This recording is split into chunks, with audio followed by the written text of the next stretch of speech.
ที่มีมูลค่าการจับจ่ายใช้สอยอยู่ที่ 3,000 ล้านบาทส่วนใหญ่เกิดจากกิจกรรมทำบุญมากกว่าการจับจ่ายใช้สอยในการเดินทางท่องเที่ยวเนื่องจากเป็นวันหยุดกลางสัปดาห์เงินสะพัดจากการท่องเที่ยวจึงไม่คึกคักขณะที่วันวาเลนไทน์ซึ่งตรงกับวันศุกร์ประเมินว่าจะมีอัตราการจับจ่ายใช้สอยขยายตัวถึง7.2%มูลค่าการใช้จ่ายโดยรวมที่ 2,700 ล้านบาทส่งผลให้เศรษฐกิจไทยตลอดสัปดาห์วันมาฆบูชาและวันวาเลนไทน์มีมูลค่าการใช้จ่ายประมาณ 6,200 ล้านบาทช่วยกระตุ้นเศรษฐกิจหรือ GDP ได้ประมาณ0.5 ถึง 0.9 นพศร แก้วคำรายงานกระทรวงวัฒนธรรมนำผลิตภัณฑ์วัฒนธรรมไทย38ชุมชนทั่วประเทศขยายตลาดนักท่องเที่ยวจีนและตะวันออกกลางผลักดันสินค้าซอฟต์พาวเวอร์สู่ตลาดโลกสร้างรายได้กว่า100ล้านบาทในปีนี้นายประสบเรียงเงินปลัดกระทรวงวัฒนธรรมกล่าวว่าได้ต่อยอดการลงนามบันทึกความเข้าใจว่าด้วยความร่วมมือส่งเสริมทางการตลาดผลิตภัณฑ์วัฒนธรรมไทยหรือ CPOT กับภาคเอกชนยกระดับนำสินค้าชุมชนเข้าสู่ตลาดค้าปลีกขนาดใหญ่สร้างรายได้จากผลิตภัณฑ์ CPOT ให้กับ38ชุมชนคิดเป็นมูลค่ากว่า60ล้านบาทจากการวางจำหน่ายสินค้าที่บิ๊กซี65สาขาทั่วประเทศปีนี้ได้จัดทำความร่วมมือต่อเนื่องเปิดตัวการจัดงาน CPOT Fair 2025 ของดีทั่วไทยใกล้มือคุณที่ Big C Super Center สาขาราชดำริระหว่างวันที่ 6-9 กุมภาพันธ์ภายในงานมีการออกร้านจำหน่ายสินค้าทางวัฒนธรรมเสื้อผ้าเครื่องประดับสมุนไพรของใช้ของตกแต่งบ้านกว่า300รายการเพื่อดึงดูดนักท่องเที่ยวทั้งชาวไทยและชาวต่างชาติโดยเฉพาะชาวจีนและชาวตะวันออกกลางคาดว่าในช่วงเวลาจัดงานจะมีนักท่องเที่ยวเข้ามาเลือกซื้อสินค้าและเข้าร่วมกิจกรรมไม่ต่ำกว่าวันละ 5,000 คนช่วยเปิดโอกาสให้ชุมชนผู้ประกอบการได้สำรวจตลาดนักท่องเที่ยวนำไปพัฒนาต่อยอดสินค้าทางวัฒนธรรมผลักดันสินค้าซอฟต์พาวเวอร์ออกสู่ตลาดโลกสร้างรายได้100ล้านบาทภายในปีนี้มาริชโยรายงานกระทรวงสาธารณสุขแนะนำประชาชนเฝ้าระวังสุขภาพจากฝุ่นต่อเนื่องนายแพทย์วรสโชติพิทยสุนนท์โฆษกกระทรวงสาธารณสุขด้านการแก้ไขปัญหาฝุ่น PM 2.5 กล่าวว่าภาพรวมค่าเฉลี่ยฝุ่น PM 2.5 เริ่มมีผลกระทบต่อสุขภาพหรือสีส้ม37จังหวัดและมีหลายจังหวัดที่ได้รับผลกระทบเพิ่มขึ้นแต่ไม่มีจังหวัดใดที่ค่าฝุ่นสูงเป็นสีแดงหรือมีผลกระทบต่อสุขภาพและไม่มีพื้นที่ใดเป็นสีแดงต่อเนื่องติดต่อกันเกิน3วันทั้งนี้ค่าฝุ่นอาจกลับมาสูงขึ้นอีกครั้งในช่วงวันที่ 11-13 กุมภาพันธ์นี้ดังนั้นประชาชนควรหมั่นดูแลสุขภาพเปลี่ยนกิจกรรมโดยลดการทำกิจกรรมนอกบ้านเปลี่ยนเป็นทำกิจกรรมในบ้านและหาสถานที่ปิดที่มีการกรองอากาศเมื่อออกนอกบ้านให้สวมหน้ากากอนามัยทั้งนี้ไม่แนะนำให้สวมหน้ากากอนามัยขณะออกกำลังกายเพราะอาจขาดออกซิเจนและหมดสติได้ปฏิพล สถพรหมารายงานจบข่าวอรัญญาชมชื่นอ่านรับฟังข่าวครั้งต่อไปเวลา 7 นาฬิกาค่ะติดตามข่าวที่นำเสนอไปแล้วได้ที่ www.thainews.prd.go.th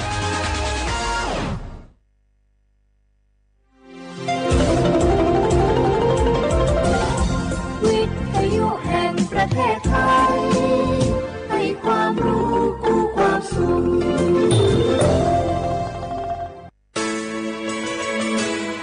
สถานีวิทยุกระจายเสียงแห่งประเทศไทยจังหวัดเชียงใหม่ AM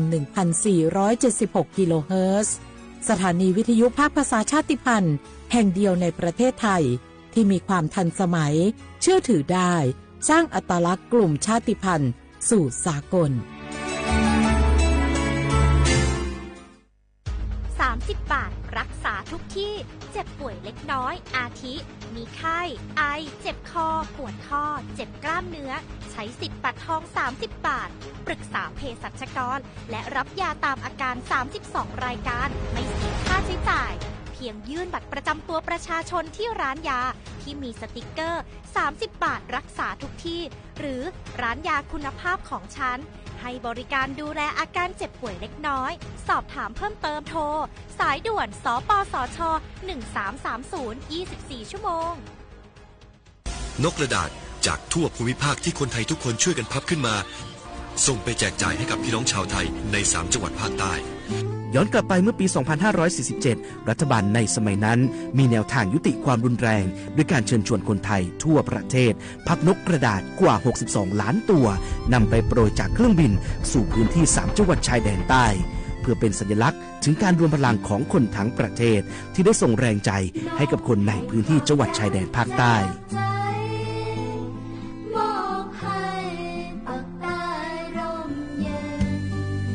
นกกระดาษกว่า 62 ล้านตัวที่โปรยมาจากฟากฟ้าในวันนั้นได้นำมาก่อสร้างเป็นอนุสาวรีย์นกสันติภาพที่ชาวจังหวัดนราธิวาสเรียกกันว่าวงเวียนนกผ่านมาแล้วกว่า 20 ปีอนุสาวรีย์นกสันติภาพยังคงตั้งตระหง่านและกลายเป็นสถานที่จุดเช็คอินของนักท่องเที่ยวแม้ว่านกสันติภาพตัวนี้จะไม่สามารถส่งเสียงได้แต่ก็คือสัญลักษณ์แห่งความหวังโดยหวังว่าวันหนึ่งบ้านเมืองจะกลับมาสงบสุขและมีรอยยิ้มอีกครั้งสันติสุขชายแดนใต้สร้างได้โดยสันติวิธีโครงการสร้างความเข้าใจและประสานความร่วมมือทั้งในและนอกจังหวัดชายแดนภาคใต้สำนักประชาสัมพันธ์เขต 3 กรมประชาสัมพันธ์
过这样啊你你那么没得我的家世界咯我是个什么呀你的话嘛么我那天我是娘马鼻子不然嘛没过的事不是的我过我你不把地瓜的你选阿里嘛弄一宿不是么来的只只我一难卡车嘛呀你的若你是卡车我那么我想知道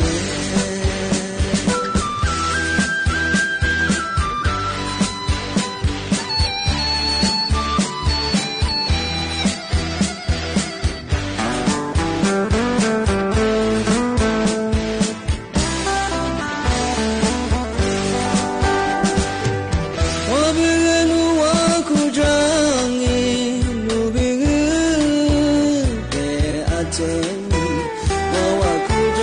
的，若你是的我，卡车马呀你娘，我把听过只拉头，你是肉。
学画不了画画，你呢？周末花你7โมง啊，我李松我多次的话不了，我李松我ปากกากุงปัญญาทาจิ้มหมายสถานีวิทยุกระจายเสียงแห่งประเทศไทยจังหวัดเชียงใหม่วิทยุดูจากมาเฮยี่ระบบยา AM ยี่ความถี่ของมาเฮติตูลี่ยาฉีดสุดชั่วเขาก็ดูจากอาทิตย์ท้าวฟิบูวันไลยามังยี่เพบมาเฮสวทเชียงใหม่ AM 1476กิโลเฮิรตซ์ที่หลายยาวแนนแดบมาเฮชั่วโมงความยี่7โมงที่หมดแล้วมันจะเฮ2โมงความยี่3โมงนาทีเนี่ยความยี่หนาเนี่ยที่เนี่ยมาเฮ2หัวดวงนี่เมที่เนี่ยงอปัญญาลิซูอาบางอปัญญาคือที่หาซื้อเนี่ยนี่เมที่เนี่ยมาคือกาเนี่ยกาเนี่ยยี่โคยี่ตัวยี่จังว่าคนที่โกมังไทยอาบางปัญญาคือนี่เมที่เนี่ยมายี่ห้าชีเนี่ยนี่เมที่เนี่ยมาคือหนังวันเนี่ยวันศุกร์ที่7เนี่ยเดือนกุมภาพันธ์พศมาคือ2568ที่โกมังเจ้าของงานนี่แน่เชคอทาไลฟ์สวัสดีสุงบัญญามาเฮจุดแพ้เชคอได้ไงกดไลค์กดแชร์ไงยี่ละคือนี่เก่ง อาชีพดูบ่คือกุละคือนั่นละปีมาเฮียงอ่ะเอารายการลิสงโอยีเวลาจ่ามาคือเนี่ยสาวจ่าบ่คืองาแต่ก็ตัวคือเนี่ยความเมื่อโซโจมาโซโซคือจัวงาอันนี้บ่คือมาคืองาอันแต่ที่เลยนี่เกือว่าก็คือบ่บ่งาอันที่เนี่ยคือนี่เนี่ยคืองาว่าคือจึงบ่ดูยี่สิบกว่าที่แจ้งเตือนเยี่ยงอ่ะทอประกาศเยี่ยงอ่ะเอาก็ละเที่ยวรัฐบาลควานี้ผู้บาทีมือบาโอ้มังอ่ะเอา24วาสุอธิบายว่าอยากนี่จะสิเนี่ยโอ้มาสำเลยสุไงโอ้มานาสุละชิดีสุละคือที่สาขวาที่เลยโอ้บ้างอ่ะยี่วุฒิขวางมันยาอาบัติมาคงได้ไงนี่จะเห็นยังไงที่ขวาโอ้อธิบายว่าอาบัติมาก็คือสาหานี่จะเห็นยังไงอธิบายคือสาขวาที่ขวาก็คือลิหานี่จะเห็นเนี่ยแต่ยาสาขวาโอ้เนี่ยคือมาโอ้แบบชงไงอาชีพปุ๊บก็คือนี่แหละคือยาลวดหน้างออาบาสามาธิลิเบต้าเป็นยังไงอาจจะคือนุ่มว่าเป็นจะคือนุ่มมาสนใจเป็นยังไงก็คือจะมาอ้วงอาจจะคือปีขว้างมา20ว่าสู้ยังว่าก็ละทุกอย่างนี่จะสิ่งอ้วงมาไงมาว่าสู้ชีดีสุดละไงที่สาขาอ้วงเนี่ยคือมาอ้วงอาจจะมาว่าสู้บ้างบัญชีที่ปัญหาจัวบ้างไงเอาธนาคารนี่กับนั้นเนี่ยก็เขาตัวสอยแก้ไขละไงมาว่าผูกพร้อมเพย์แล้วบ้างไงมีนี่สักตั้งเอาพร้อมเพลงบ้างว่า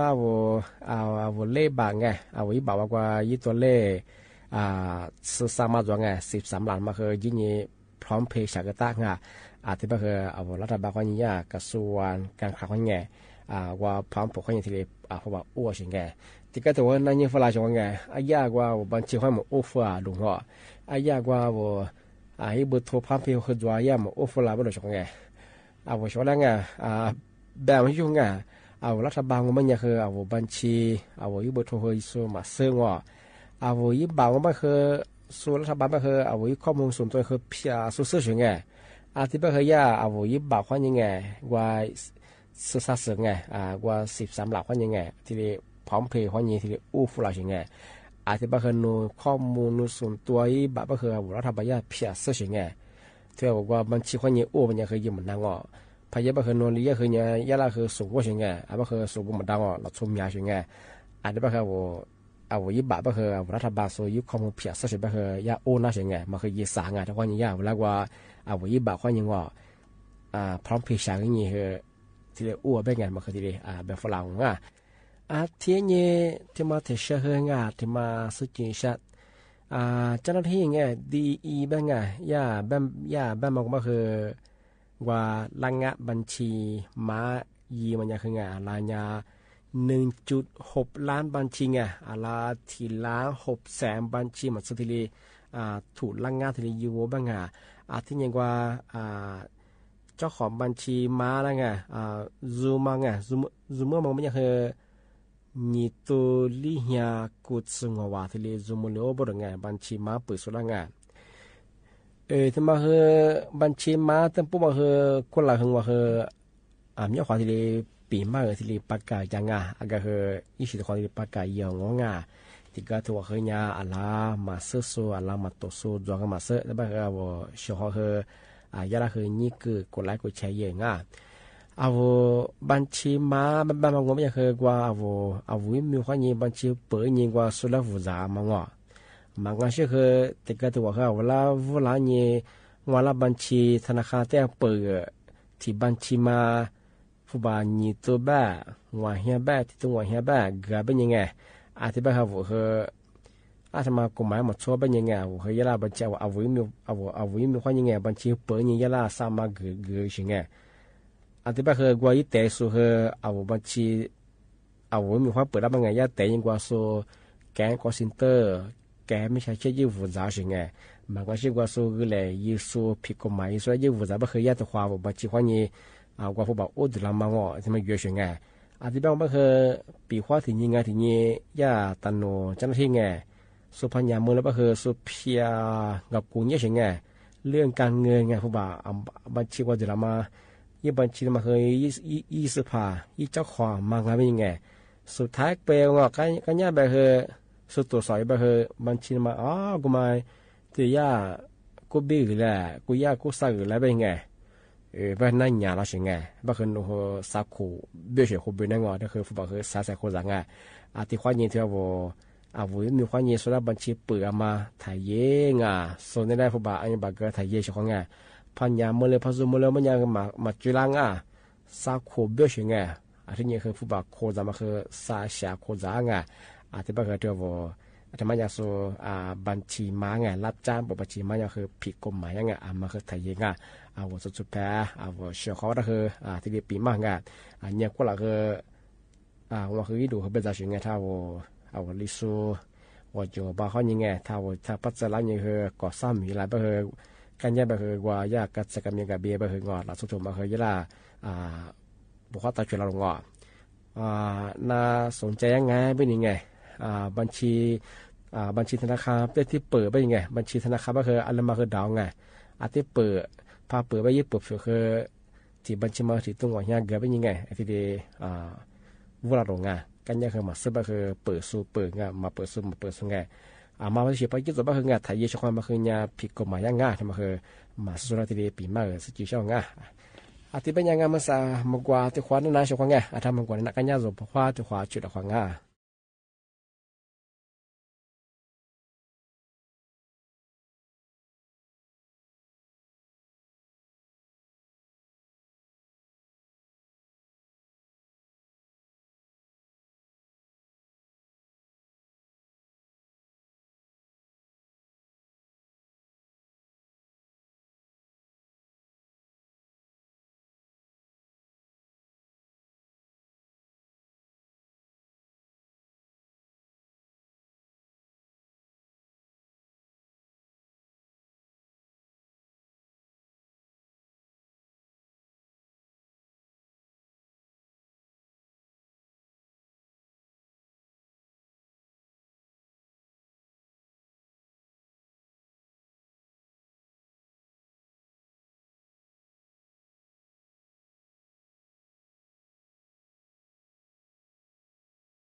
着路，我体弱的体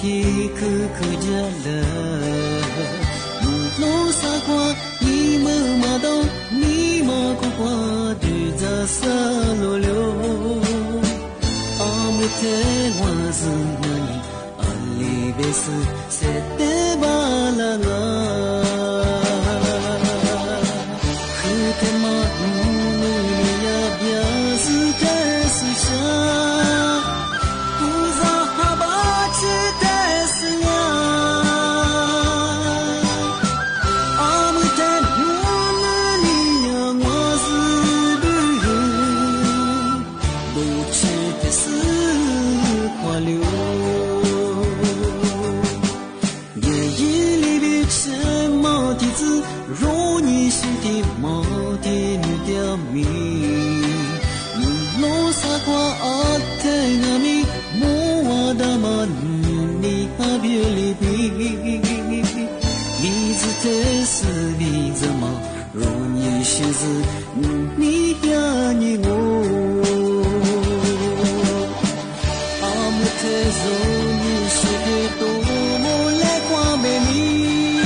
ทีนี้เอาเชื่อว่าพระมถึงมาปีมางาจะมาเนี่ยขึ้นเนี่ยอีประโยชน์คือตัวเชื่อว่างาอามากับเบสูกับเบชิสูงอกับเบกับกวาสูงาถึงมาเหตุแต่นั่นละมาสั่งว่าเนี่ยโหแทบเนี่ยคือกับเบกับกวาสูคือมีงานักท่องเที่ยวก็ดูละที่บ้านว่าเนี่ยทุกอย่างบริษัทเปิดสูงอกับเบกวาสูเปิดสูบคือยาปุ่มหมูยามาคือมีงาที่บ้านคือยิบคือผียาคือจัวงอยาปุ่มชายามังมันยาปุ่มหมูยามันยาโฆษณายามาคืออิตากูดงอกว่ายิทิไงยาหูกับเบมาคือแต่ละสถานที่ไงที่การตัวมาคือยิบมาคือแต่ละงี้ว่าฟิบัวลุยามาโจชิงไงที่บ้านงมันยาหูกับเบสุบคือตัวนี้คือกับเบชาอิตากูคือเบียอิตาขันหน้างอจามาคือจามีงอเจ้าเพียดงอเมนูดงอที่นี้ยากว่าว่าหูกับเบมาว่าแต่ละสถานที่มาคือเบียเป็นยังไงว่าคือจีใช่ป่ะคือมาจำเบอร์ร่างมาจำเบอร์โยงพับปีงูเป็นยังยิบเบอร์เจ เอาหมอมาเจมาช่วยละโคงเอาแท่งงูพับแบบคือไม่ตรงปวดงอกว่าอีบิวเจเอาซึ่งสมมติเจพามาช่วยละโคงมันเนี่ยเอาร้องเรียนหน้าไม่ใช่จะควงอาที่บ้านมันยังปีว่าโว้ที่สิพัดจิตจงโง่มันยังจะควงมาคือเอาข้ามมาจำเบื่อมาใบเสียดงอีหลัดทางจุสลังอาที่บ้านมันยังเอาร้องเรียนพยงโง่มันยังสายด่วนยังอีเบอร์โทรยังสายด่วนสคป1166มาคือร้องเรียนทีละยินได้งงอาทิตย์บ้างไม่อยากเธอบริษัทมันยังขย่ามีความผิดมาตรา27บ้างใช่ไงพรบธุรกิจนานท่องเที่ยวไงอาทิตย์บ้างมันยังปีขว้าที่สิพัดจิตจงมันยังมาคือร้องเรียนทีละยินช่างงงยี่เบอร์โทรไงสายด่วนบ้างคือ1166ทำมาคือว่าเช้าเขาบ้านถึงมาทีเดียปีมากเลยทีเดียวสุดจริงช่างงานปีขว้าว่าอันโนแสดงวันยาพักกับเบ้าคืองาอันนู้ทัวจอร์ฮอบพาคืจอร์งาฟิบตัวนี้บ้าคือบีเฮอคือเบียงว่าเยจิช่างงากันยาเยบ้าคือยี่บีฮิชิมดาราธรรมะธรรมะดิจิตาบ้าคือว่าคือร้องเรียนทีลีนั่งงาช่วยงาธรรมะคือมาสุดาคือมาสุดาแต่ปีมากยี่ล่าสุดจริงงาปีว่าพัดเยบ้าคือมาคืองอว่ายี่บีฮิชิเงยช่วยงาฟุตบอลฟุตบอลเบอร์นี้เอาอีบิชิพาหมอไปเหรอยังมันมาเปียกยังจำค่าช่วงไงเอาลางงานเงี้ยงอยี่สิ่งกับเบี้ยคือเยอะคืองออีบิคือเอาจอนที่ชื่อมังงาวในปฏิสัมพันธ์ไปเหรอคือสามารถร้องเรียนทีเดียวนั่งงาได้ไปเหรอเอาช่วยถึงมาทีเดียวแจ้งตื่นร่างอาทิตย์บ้างก็ไม่ยังที่ถึงมางถึงมาเหรอว่าเชี่ยวเขาไม่ได้เหรอมาแบ่งมาได้ว่าคือนั่นแหละคือปีมากจองมาสับไปเหรอมายิสุมอนดูอย่างเฮืองาวิบาทลงมาใบเห็ดขีลงมาคือแต่คิดว่าล่ะมาสายาสำนักงานตำรวจเคยประกาศแจ้งเตือนต่างจังหวัดเยอะลงนอกพื้นที่ไปเยอะคืวายิบาทใบเห็ดขีคือแต่คิดว่าล่ะสิพูดว่าคือมาสายาคือว่าแต่ละด่านยาอิบากับกูเนี่ยไปสิที่เนี่ยโลเฮืองภาษีคือพับเลีคือมีข้อต่อมีข้อชาชงพามันกับว่าโซเวลาปลายใบงงหอยแฮบคือเนี่ยยังทำไมถึงมาทีเดียวปากไก่เราปีข้าวเว้ยบางมาหมวยแล้วดับเบิ้งไม่ยิ่งความต่อจะความชาจะความที่เป็นอย่างนี้เนี่ยคือเอาเช้าข้าวปีมาคือที่เลี้ยงจงที่เป็นอย่างจ้าที่มุลวะยี่โมควายยี่สามโมว่าตัวควาโมแหละควานี่เนี่ยว่าเช้าข้าวทาวิทยุนะสูที่ทานระบบไลฟ์ส่งฟิบุนตื่นสุดาคือบ่โมนั่นแหละคือจะชิดออกมาผู้ใหญ่คิดว่าความยากว่าเจ้าชอบที่นี่คือว่าที่นี่ก็ที่นี่ผู้ใหญ่คิดว่าความเขาคว้ากุยจีไปเปลี่ยนกุยจีชอบที่เป็นอย่างนี้เนี่ยดิซึ่งประกาศกูเบอร์ทาสถานีวิทยุกระจายเสียงแห่งประเทศไทยจังหวัดเชียงใหม่ยืมมือใช้ยืมระบบความถี่ของมันคือ AM ที่ตัวลี่เฮียฉีดโฉขึ้นกว่าดูจ้ที่เป็นนี่เนี่ยกันทัศน์ที่เราแจ้งว่าว่าเชียวเขาบอกว่าคือบุญข้อคว้าสวัสดีครับ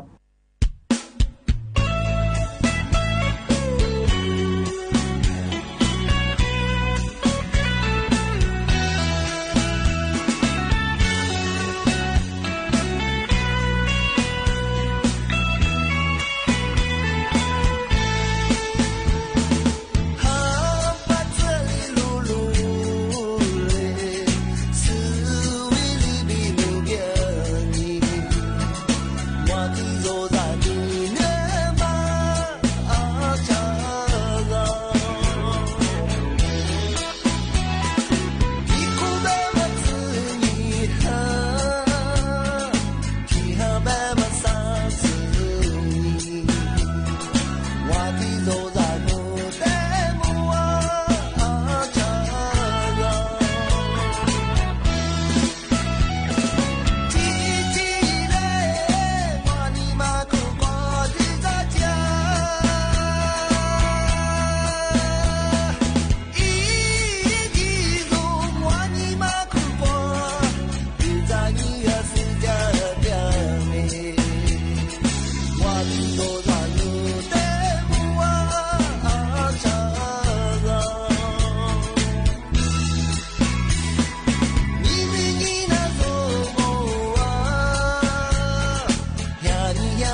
Azabemanya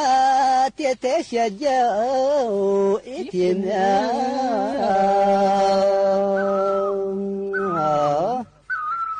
hamela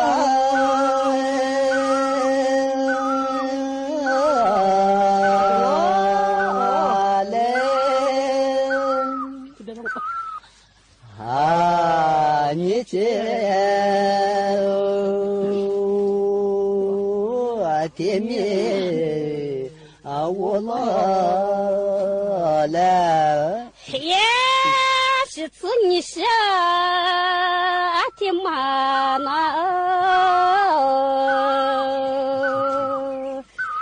zabe izaka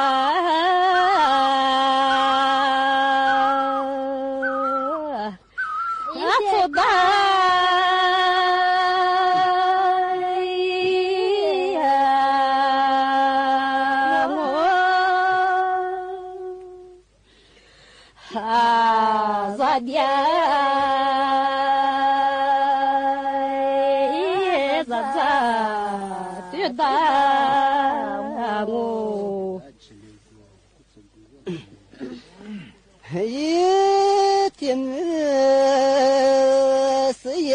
你小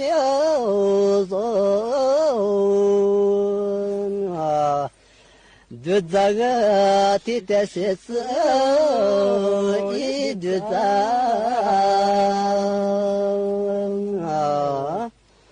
啊，是人。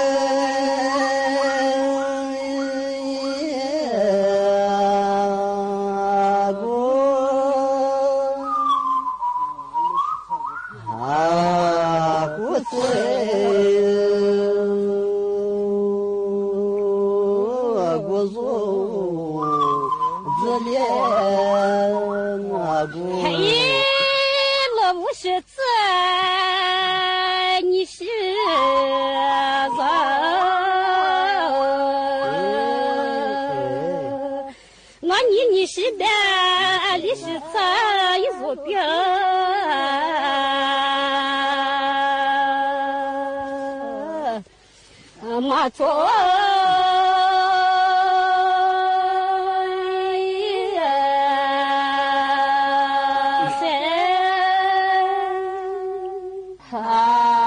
不在是我妈妈噻，一天我别马达几件一小子啊，马俺那你是马莫一三家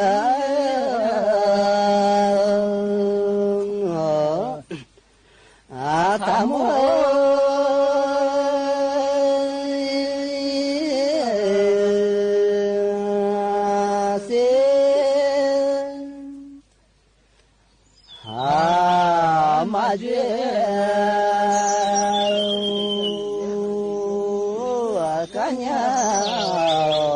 他这啊是，他不马做，你努力学啥？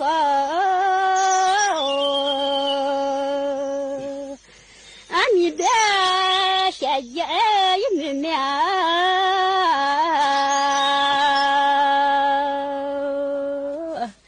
你往里。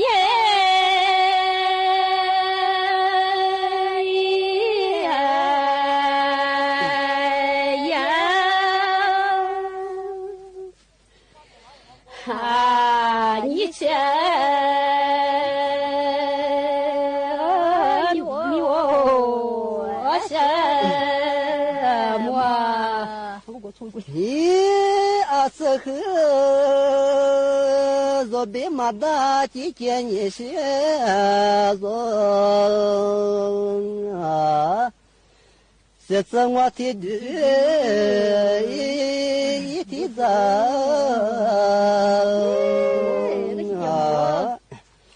啊，这里。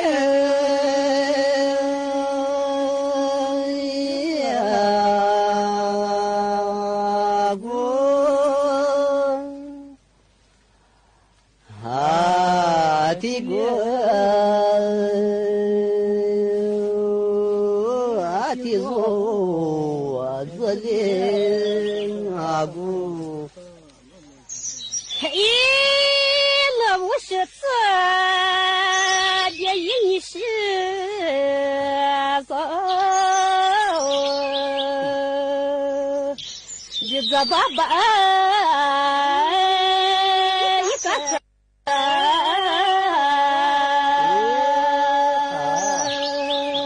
真的是跟我吃。我也。